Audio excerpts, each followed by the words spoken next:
Corpus Hermeticum. Book 10. The Mind to Hermes. 1. Refrain your speech, Hermes Trismegistus, and call to mind those things that are said, but I will not delay to speak what comes into my mind, since many men have spoken many things, and those very different, concerning the universe and good, but I have not learned the truth. 2. Therefore, the Lord make it plain to me in this point, for I will believe you only, for the manifestation of these things. 3. Then said the mind how the case stands. 4. God and all. 5. God, eternity, the world, time, generation. 6. God made eternity, eternity the world time, and time generation. 7. Of God, as it were the substance, is the good, the fair, blessedness, wisdom. 8. Of eternity, identity, or selfness. 9. Of the world, order. 10. Of time, change.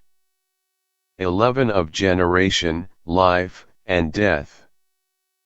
12. But the operation of God, is mind, and soul. 13. Of eternity, permanence, or long-lasting, and immortality. 14. Of the world, restitution, and decay or destruction.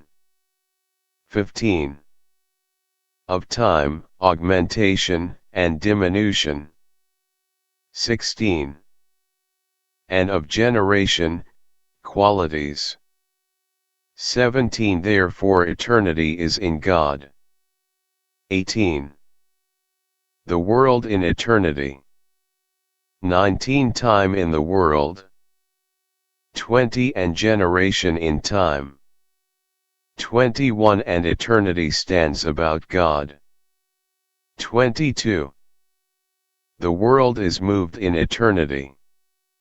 23. Time is determined in the world. 24. Generation is done in time. 25. Therefore the spring and fountain of all things is God. 26. The substance eternity. 27. The matter is the world.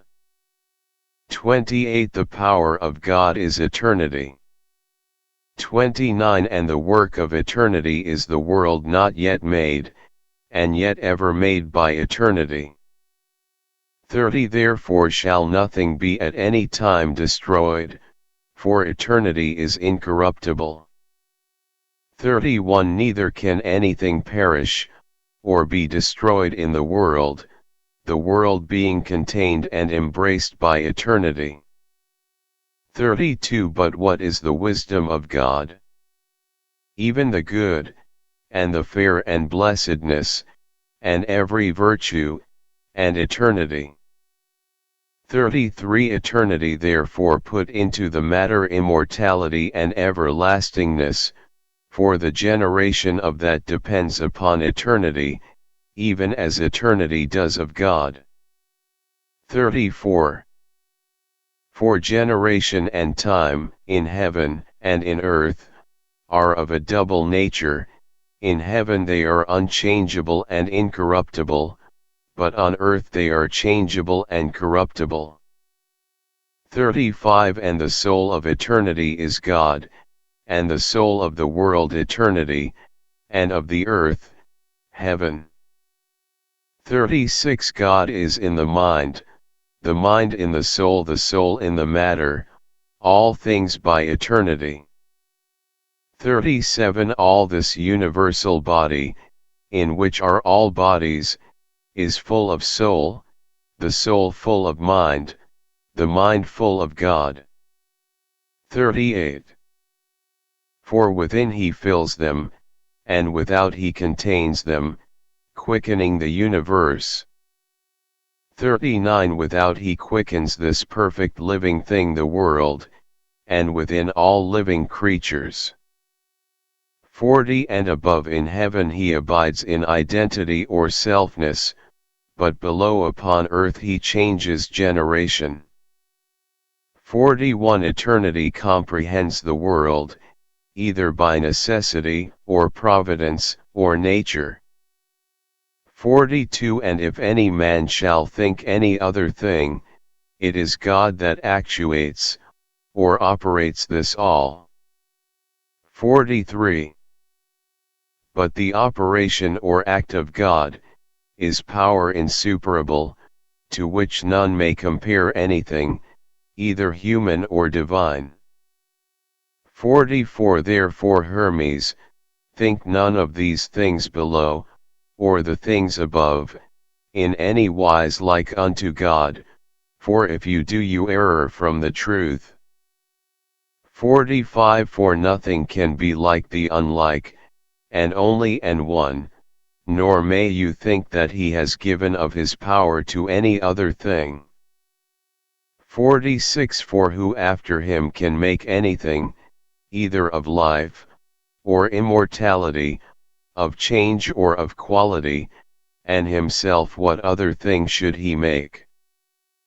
47 For God is not idle, for then all things would be idle, for all things are full of God. 48 But there is not anywhere in the world such a thing as idleness, for idleness is a name that implies a thing void or empty, both of a doer and a thing done. 49 But all things must necessarily be made or done both always and according to the nature of every place. 54 He that makes or does is in all things, yet not fastened or comprehended in anything, nor making or doing one thing, but all things. 51 For being an active or operating power and sufficient of himself for the things that are made, and the things that are made are under him. 52 Look upon, through me, the world is subject to your sight, and understand exactly the beauty thereof. 53 A body immarcessible, than the which, there is nothing more ancient, yet always vigorous and young.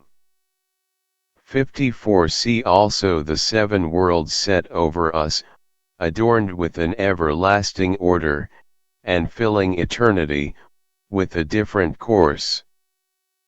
55 For all things are full of light, but the fire is nowhere.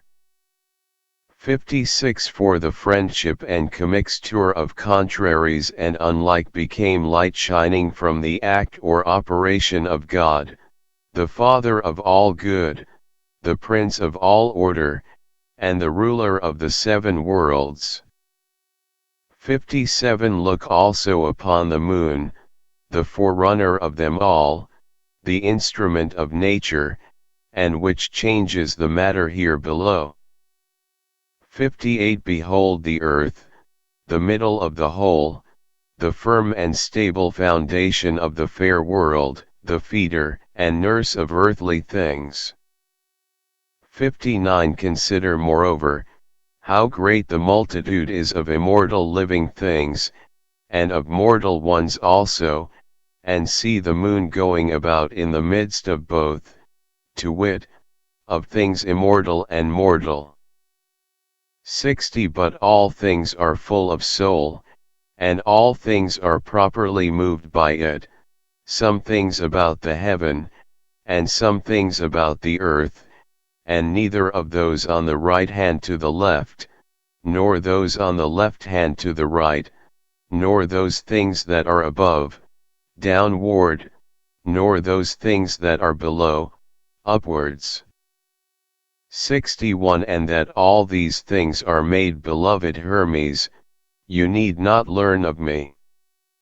62 For they are bodies, and have a soul, and are moved.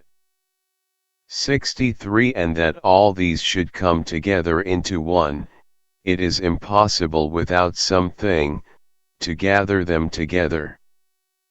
64 Therefore there must be some such ones, and he altogether one.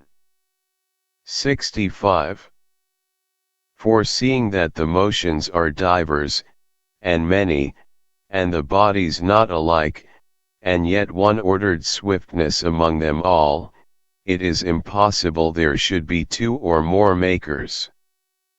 66 For one order is not kept by many.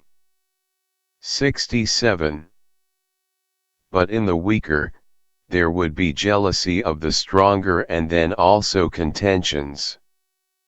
68 And if there were one maker of mutable and mortal living sentient being, he would desire also to make immortal ones, as he that were the maker of immortal ones, would do to make mortal. 69 Moreover also, if there were two, the matter being one, who should be chief, or have the disposing of the facture. 70 Or if both of them, which of them the greater part? 71 But think thus that every living body has its consistence of matter and soul, and of that which is immortal, and that which is mortal, and unreasonable. 72 For all living bodies have a soul, and those things that are not living are only matter by itself. 73 And the soul likewise of itself drawing near her Maker, is the cause of life and being the cause of life, is after a manner, the cause of immortal things. 74 How then are mortal living sentient being, other from immortal? 75 Or how cannot he make living sentient being that causes immortal things and immortality? 76 That there is some body that does these things it is apparent, and that he is also one, it is most manifest. 77 For there is one soul, one life, and one matter. 78 Who is this? Who can it be?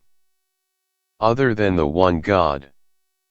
79 For whom else can it benefit, to make living things? It is only God alone.